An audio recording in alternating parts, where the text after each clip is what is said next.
నమస్తే అండి, నా పేరు Lavanya. Welcome back to Bhimavaram special kitchen. ఈ రోజు నేను మీకు పనసపట్టు మసాలా కూరని ఎలా ప్రిపేర్ చేసుకోవాలో చూపిస్తున్నానండి. పనసపట్టు కర్రీ గోదావరి జిల్లాలో చాలా ఫేమస్ అన్నమాట. మరి దీని ప్రిపరేషన్ ఏంటో ఒకసారి చూసేద్దాం. ఇక్కడ నేను 1 కప్పు పనస పొట్టుతో చూపిస్తున్నాను. ఇలా పనస పొట్టు డైరెక్ట్గా మార్కెట్లో మనకు దొరుకుతుంది.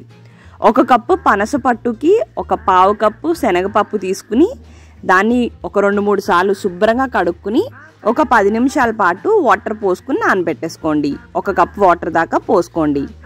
ఇప్పుడు స్టవ్ని ఆన్ చేసుకుని ఆ గిన్నెని స్టవ్ పైన పెట్టుకుని మనం ముందుగా తీసుకున్న పనస పొట్టుని శుభ్రంగా 2-3 సార్లు కడుక్కుని ఆ శనగపప్పుతో పాటు వేసేసి స్టవ్ని మీడియం ఫ్లేమ్లో పెట్టుకుని పనసపట్టు శనగపప్పు 2 కూడా మెత్తగా మగ్గేంత వరకు మీడియం టు హై ఫ్లేమ్లో పెట్టుకుని బాగా ఉడికించుకోండి.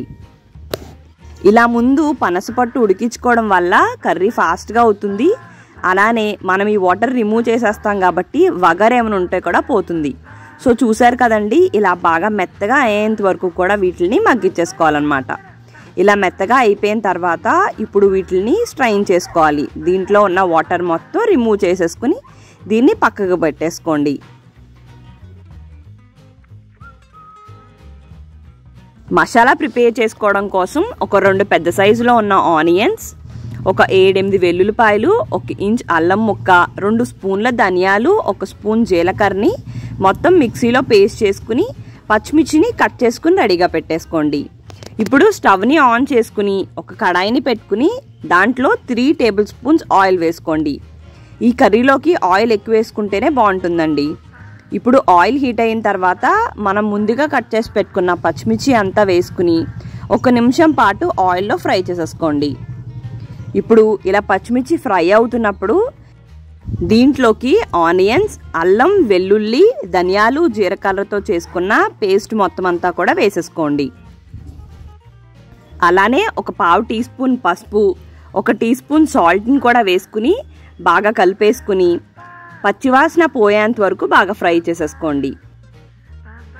పచ్చివాసన పోయి మంచి సువాసన వస్తున్నప్పుడు దీంట్లోకి మనం ముందుగా పెట్టుకున్న పచ్చిశనగపప్పు అలానే పనస పొట్టు కూడా వేసుకుని మరొకసారి బాగా కలిపేసుకుని దీంట్లోకి 2 టీ స్పూన్ల కారం కూడా వేసుకుని మరొకసారి బాగా కలిపేసుకోండి.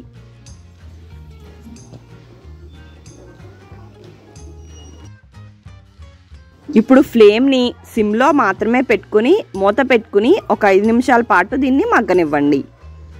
5 నిమిషాలు అయిన తర్వాత దీంట్లో ఉన్న కొద్దిగా తేమ మొత్తం పోయిన తర్వాత దీంట్లోకి 1/4 టీ స్పూన్ దాల్చిన చెక్క, లవంగాల పొడి కానీ లేదంటే 1/4 teaspoon garam masala powder కానీ వేసుకుని మరొకసారి బాగా కలిపేసుకుని మరొక 2 నిమిషాల పాటు దీన్ని మగ్గించేసుకోండి.